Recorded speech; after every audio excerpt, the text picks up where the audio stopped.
6월 첫째 주 또 중고등부 예배인데요.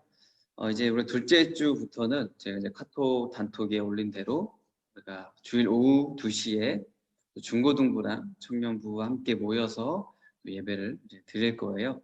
어떻게 보면은 영상 녹화로 하는 또 예배는 마지막이 될 것 같고 또 그렇게 되기를 원해요. 그래서 이제 우리가 6월 둘째 주일부터는 오후 2시에 대면으로 함께 모여서 예배를 드릴 거예요. 혹시 사정이 있어서 못 오는 친구들은 또 실시간 영상으로도 제공이 되니까요. 실시간 영상으로 예배 드려주고 또 그 시간을 놓친 친구들은 또 유튜브에 가면 예언교 유튜브에 가면 또 실시간 영상이 그대로 올라와 있으니까 그 영상으로 찬양하고 예배 드렸으면 좋겠습니다. 우리 함께 찬양 드릴게요. 더 원합니다. 라는 찬양입니다.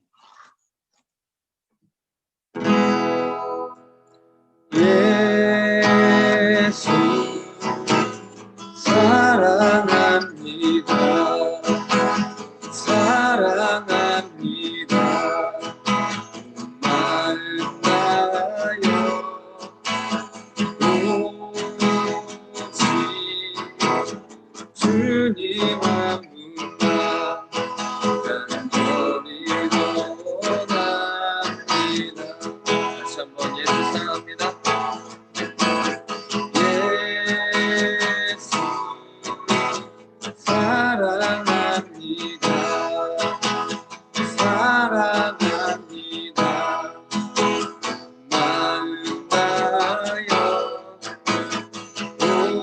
오직 주님 한 분만 간절히 더 원합니다. 넘쳐나네 넘쳐나네 주를 향한 내 속에 갈망이 주님께로 날 이끌어 주소서. 주님을 더 원합니다. 넘쳐나네 넘쳐나네 주를 향한 내 속에 갈망이 주님께로 날 이끌어 주소서. 주님을 더 원하니 넘쳐나네 넘쳐나네 넘쳐나네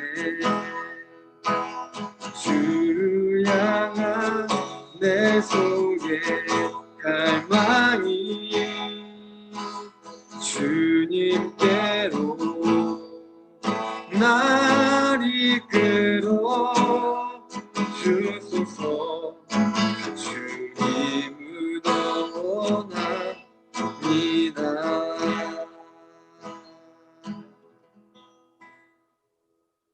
아멘. 우리가 지난주에는 그 10계명 중에서 1부터 4계명을 살펴봤는데요.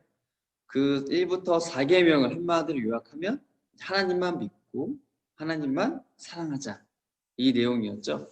오늘은 이제 나머지 5계명부터 10계명까지 살펴볼 건데요.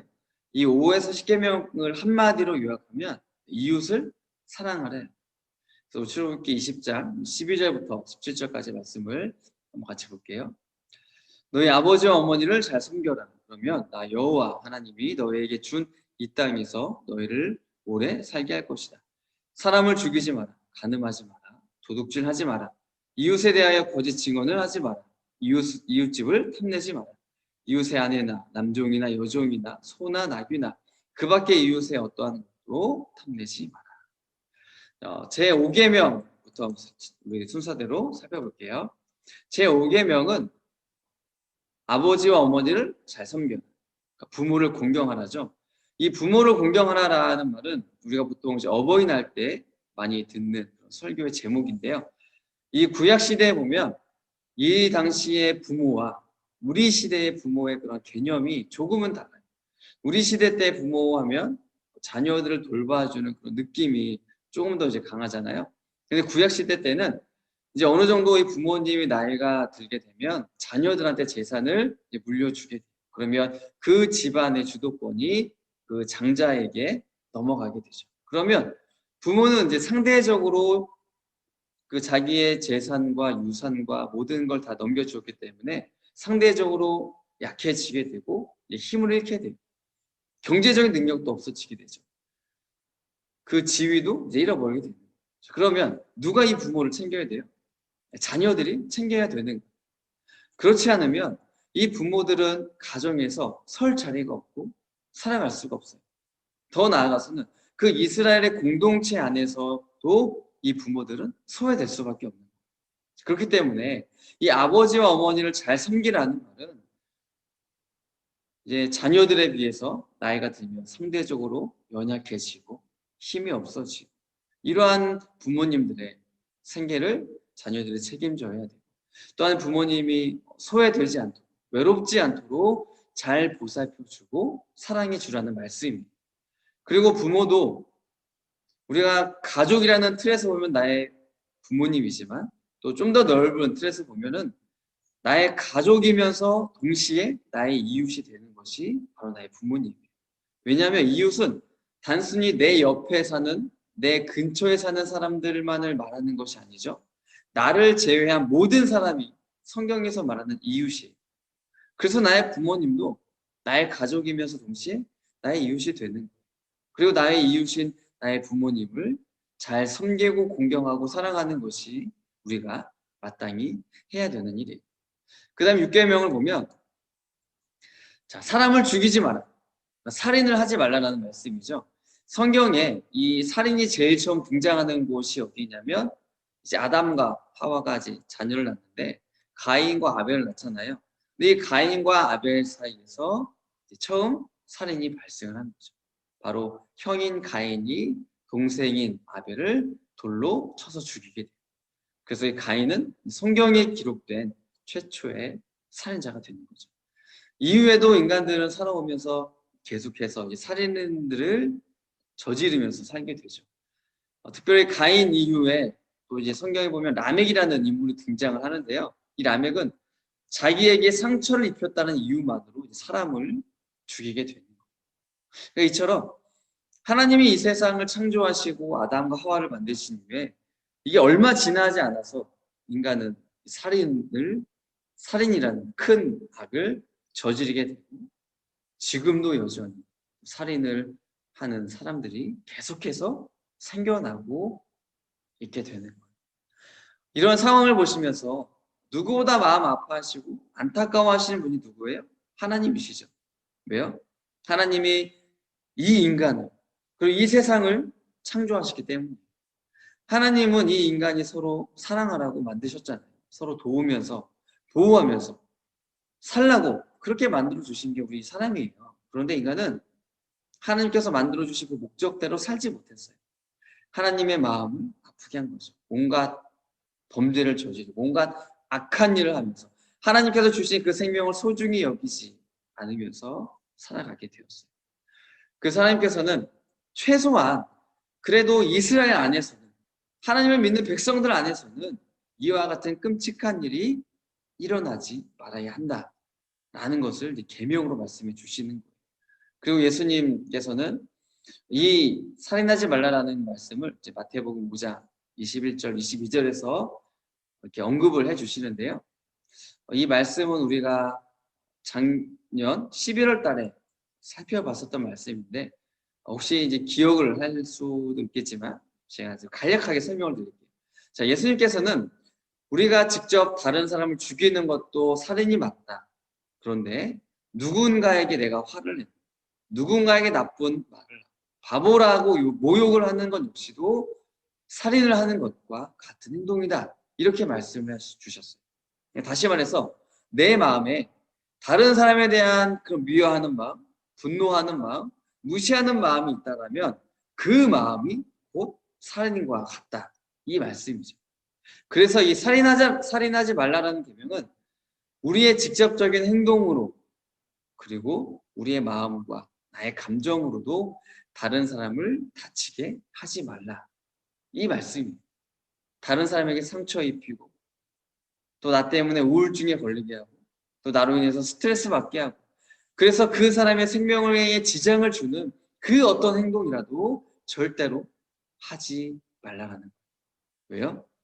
하나님의 백성은 이웃을 사랑해야 되기 때문입니다.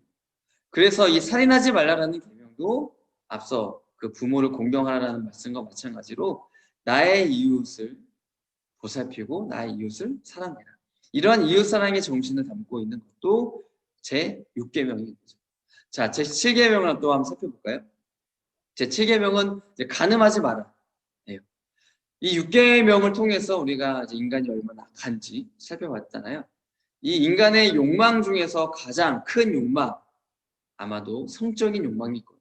자, 그러다 보니까 이 욕망을 절제하지 못하고 다스리지 못해서 발생하는 범죄들이 이 출애굽 시대에도 있었고 예수님 시대에 있었고 우리가 살고 있는 시대에도 너무나도 자주 발생을 하게 되죠. 이 결혼한 사람들이 서로 불륜을 저지르고 또 결혼 안 한 사람들 역시도 결혼 전에 또 성적인 관계를 맺게 되고 이런 일들이 곳곳에서 발생하게 되었던 거예요. 이러한 모습은 결코 거룩한 하나님의 백성의 모습이 아니죠. 하나님께서는 분명히 말씀해 주셨어요. 내가 거룩한 것 같이 너희도 거룩하게 살아가라. 게다가 이 간음으로 인해서 이 피해를 받는 사람들이 반드시 존재하게 되죠. 이 불륜을 저지른 대가를 보면 출애굽 당시에는 돌로 쳐서 죽이는 거예요. 그러면 어떻게 돼요? 그 가정이 깨어지게 되죠. 혹시라도 자녀가 있다면 자녀들에게까지 피해가 가는 거예요. 또 결혼하지 않은 남녀도 성적인 관계를 맺게 되면 서로 책임을 지라라고 말씀해 주셨거든요. 근데 만약 책임을 지지 않게 되면 어떻게 돼요? 상대적으로 약자인 여성은 이제 그 공동체 안에서 그 마을 안에서 얼굴을 들고 다닐 수가 없게 됩니다. 왜냐하면 공동체 안에서 이미 다 알게 되잖아요. 소문이 다 났기 때문에 누가 이 여자와 이제 결혼을 하겠어요. 손가락질을 당하면서 그렇게 살게 되는 거죠. 또 이 간음하지 말라라는 계명을 보면 예수님께서 또 마태복음 5장 27절에서 28절에서 말씀 주셨는데요. 이 말씀도 우리가 작년 11월 달에 살펴봤었던 내용. 제가 또 간략하게 설명을 드릴게요. 자, 예수님께서는 우리의 그런 직접적인 간음에 해당하는 행동도 간음이지만 비록 내가 행동으로 하지 않았다고 할지라도 내 마음으로 음란한 생각을 품으면 그것 자체로 간음한 것과 동일하다라고 말씀해 주셨어요. 앞서 6계명에서도 보면 직접적으로 누구를 죽인 것은 아니라고 할지라도 마음으로 미워하고 분노하면 그 자체가 살인이라고 한 것과 마찬가지로 직접적으로 내가 간음을 저지르지 않았지만 마음으로 음란한 상상을 한 것 자체가 곧 간음을 저지른 것과 같다는 말씀이죠. 이처럼 예수님은 우리의 마음을 보시고 동시에 우리의 행동, 이 두 가지를 다 보시는 분이세요. 나의 겉으로의 행동으로만 내가 거룩하게 살아가고 정말 선하게 살아간다라고 해서 마음까지 그렇게 되는 건 아니잖아요. 정말 중요한 것은 뭐냐면 내 마음이고 내 생각이에요. 그래서 나의 마음과 나의 행동이 같이 움직여야 돼요. 따로 움직이면 안 돼요. 나의 마음도 선해야 돼요. 나의 행동도 같이 선하게 되는 거예요. 이것이 바로 예수님께서 우리에게 원하시는 모습이에요. 그리고 이 간음하지 말라는 계명은 결국에는 이 출애굽 당시나 예수님 당시에 상대적으로 약한 사람, 소외된 그 여성들에게 피해를 입히고 상처를 입히지 말라 이 말씀입니다. 왜냐하면 간음으로 인해서 얻어지게 되는 그 피해를 받는 사람들을 보면 대부분의 여성들이 그 피해를 안고 가요. 남자들은 떠나면 그만이에요. 하지만 여자들은 평생 그 상처와 아픔을 안고 살아가게 되죠. 특히나 이스라엘처럼 이 공동체로 생활했던 그 상황에서는 더 심했던 거죠. 그래서 마음으로 음란을 품는 것 역시도 마찬가지죠. 내가 직접적으로 간음의 행위를 한 것은 아니지만 내 생각 속에서 이미 난 그 여성을 수치스럽게 만든 거예요. 그 여성은 내가 어떤 생각을 하는지 모를 수도 있지만 하나님은 아시잖아요. 내가 마음과 생각으로 하지 말아야 할 상상을 했다는 것을 하나님은 다 아시기 때문에 내가 나의 마음으로 그리고 나의 생각으로 이 절대로 음란한 생각을 하지 말라라고 말씀 주신 거예요. 그래서 간음하지 말라라는 계명은 한 여성을 지켜주는, 그의 가정을 지켜주는 것이고, 혹 자녀가 있다면 이 자녀를 지켜주라, 바로 이 말씀이죠. 왜요? 이것이 이웃을 사랑하는 모습이기 때문에. 이어서 또 8계명을 보면, 자, 도둑질 하지 마라. 내가 다른 사람의 것을 도둑질을 하게 되면 어떨까요? 내가 도둑질을 한 것만큼 그 사람은 피해를 입게 되죠. 제가 얘기한 적이 있는 것 같은데, 어렸을 때 초등학교 저학년 때 그 이제 가게에서 조그만 구멍가게였는데요, 먹을 것을 이렇게 주기적으로 훔친 적이 있었어요. 물론 나중에는 이제 엄마가 알게 되어서 그 가게에 가서 이제 사과하고 이제 배상을 해 드린 기억이 있는데요. 이처럼 내가 누군가의 그 물건을 빼앗고 훔치게 된다면 그 사람은 그만큼 손해를 보고 피해를 입게 되는 거죠. 그래서 도둑질하지 말라라는 것은 결과적으로는 나의 이웃에게 피해를 주지 말라라는 거예요. 금전적인 피해도 그렇고 그 사람의 재산에 대한 피해를 주지 말라. 그리고 이스라엘에서는 또 이제 가축을 길렀기 때문에 이 가축을 훔치게 되는 경우에는 어떤 일이 발생하냐면 그 생계가 어려울 수도 있어요. 왜냐하면 가축을 가지고 뭐 농사를 짓기도 하고 또 새끼를 낳아서 또 우유를 짜고 이런 걸로 생계를 유지하는데 그 가축을 훔치게 되면 내 당장의 생계가 어려움을 당할 수가 있어요. 이거는 굉장히 심각한 범죄죠. 왜요? 이 생명과 지켜졌기 때문에. 그래서 때로는 이 도둑질로 인해서 이웃의 생명을 빼앗게 되는 경우들도 있었다는 거예요. 그래서 결국 이 도둑질하지 말라라는 계명은 이웃의 재산과 이웃의 생명에 피해를 주지 말고 그것들을 빼앗지 말고 보호하라라는 말씀이죠. 왜요? 이러한 모습이 바로 이웃을 사랑하는 모습이기 때문에 그래요. 9계명도 보면 이웃에 대하여 거짓 증언을 하지 마라. 이 뇌물이라고 하는 것은 이미 오래전부터 있어 왔죠. 인간은 누구나 자신이 저지른 그 범죄를 덮으려고 하고 책임을 지지 않으려고 해요. 될 수 있으면, 그리고 내가 할 수 있으면 내가 죄 지은 것에 대해서 책임을 피하려고 하죠. 그것이 설사 다른 사람이 나 대신 피해를 받더라도 나만 괜찮으면 된다라는 그런 이기적인 모습이 인간의 모습이에요. 그러면 내가 저지른 잘못인데 내가 아니라 다른 사람이 했다라고 거짓으로 증언하게 되면 어떻게 될까요? 피해자가 피의자가 되는 거예요. 그러니까 증인이 어떤 증언을 하느냐에 따라서 피해자와 피의자가 바뀌는 경우가 생기게 되는 거죠. 그러면 피해자는 이제 억울한 옥살이를 하게 될 수밖에 없어요.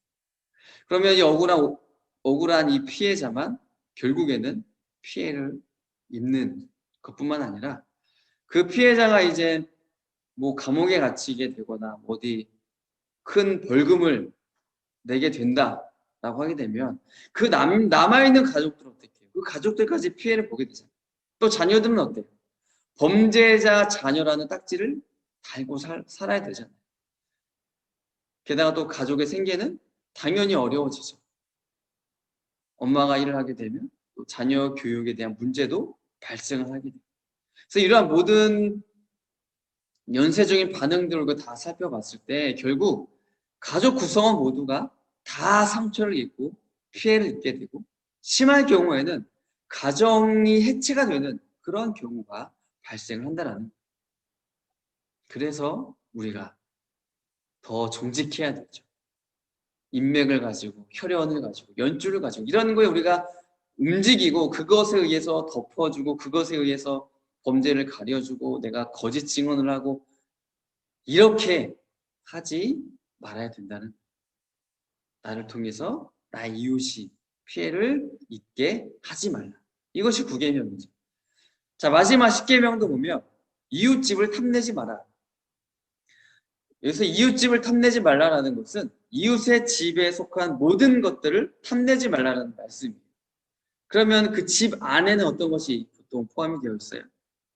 그 집 안에 사는 사람들, 그 집 안에 있는 물건들, 그 집 안에 있는 가축들, 이런 것들까지 다 포함이 되는 거예요. 하물며 아주 사소한 숟가락, 젓가락, 여기까지도 다 포함이 되는 것이 바로 이웃 지배예요. 요즘에는 CCTV도 잘 되어 있고 또 집 안에서도 홈 CCTV를 설치할 수가 있어서 집에 도둑이 되는 경우가 좀 많이 줄긴 했지만 그래도 여전히 있긴 있어요. 그리고 이 외에도 직접적으로 손을 댄 것은 아니지만 사기를 쳐서 그 이웃의 집에 속한 것들을 빼앗는 경우들이 요즘에는 더 많이 발생을 하고 있죠. 보이스피싱도 이제 이런 경우예요. 그리고 다단계 역시도 이와 같은 비슷한 수법인 거죠. 그리고 또 예전에는 우리 어르신 세대에는 갯돈이라는 게 있었어요. 지금도 아마 하시는 분들도 가끔 있을 텐데 이제 마음 맞는 사람들이 몇 명이서 모여서 1년 기간을 이제 정해놓고 서로 매달 돈을 이제 얼마씩 모으는 거죠. 그리고 이제 한 명씩 타가는. 그런데 그 중에는 어떤 일이 발생하냐면 이제 그 모아둔 돈이 이제 다른 사람한테 가게 돼야 되는데 그 돈을 가지고 튀는 거예요. 근데 더 악질은 뭐냐면 이번에 내가 탈 차례예요. 내가 탔어요. 다음엔 다른 사람이 탈 차례인데 그걸 가지고 튀는 거죠. 그럼 나는 내가 탄 목도 받고 또 다른 사람이 탄 목까지 같이 받아서 도망가는 그런 경우들이 이제 우리 어르신 세대에는 종종 있어 왔었죠. 요즘에는 또 어떤 게 있냐면 이 비트코인이 참 많은 사람들이 관심을 갖고 있는데 이 비트코인 다단계라는 게 또 있어요. 그러니까 돈을 입금하면 처음에는 2배, 3배로 1, 2회 정도 통장에 입금을 해줘요. 실제로 들어와요. 그런데 사람의 심리가 어때요? 아, 이거 정말 사기가 아니구나, 진짜구나라는 그런 믿음이 생겨요. 이제 마음을 놓고 아, 이건 안전한 투자다라고 생각을 하고 거기서 내가 원금을 빼고 받은 이익만 투자해도 되는데 이 사람의 마음이 더 많이 벌고 싶은 마음이 있기 때문에 원금과 수익금까지 더 다 투자를 해요. 그리고 심지어는 지금이 기회라고 생각해서 이제 없는 돈 있는 돈 다 대출 끌어다 쓰고 해가지고 무리해서 투자를 하게 되죠. 그러면 그 돈을 가지고 잠수를 타는 거예요. 그러니까 이 외에도 찾아보면 너무나도 다양한 범죄 수법을 가지고 그런 다른 사람의 것들을 빼앗는 경우들이 너무나 많이 있어요. 그리고 이런 일들을 경험하게 되면 또 나의 것들을 다 빼앗게 되잖아요. 그러면 그 순간에는 정말 살 소망이 없어져요. 그래서 사기를 당하거나 또 보증을 잘못 써서 또 사업이 힘들게 되는 그런 경우에 몇몇 분들은 또 극단적인 선택을 하는 사람들이 있다는 것을 우리 뉴스를 통해서 보게 되잖아요.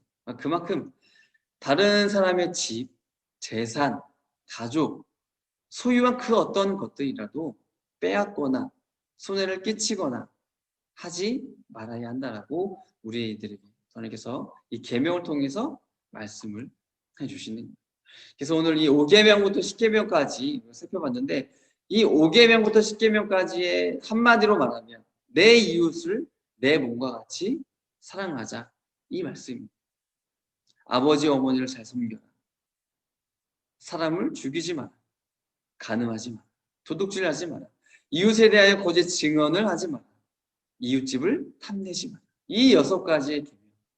이 6가지의 계명. 이웃에게 피해를 주지 말고 이웃에게 손해를 끼치지 말고 그들을 미워하지 말고 상처 주지 말고 아프게 하지 말고 나의 이웃을 나의 몸과 같이 사랑해라. 이것이 하나님께서 우리에게 주신 말씀이죠. 그리고 하나님을 사랑하는 사람은 자연스럽게 나의 이웃을 사랑하게 되어 있어요.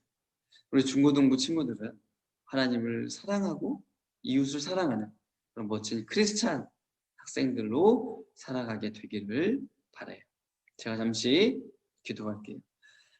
참 좋으신 하나님 너무나 감사합니다. 오늘 주님께서 하나님께서 또 이스라엘 백성들에게 시내산에서 모세를 통해서 십계명을 주신 그 사건을 살펴보았습니다. 지난주에는 1계명부터 4계명을 통하여 오직 하나님만 믿고 오직 하나님만 사랑해야 된다라고 가르쳐 주셨고, 오늘은 이 5계명부터 10계명까지 통하여서 나의 이웃을 나의 몸과 같이 사랑해야라고 우리에게 말씀을 해주셨습니다.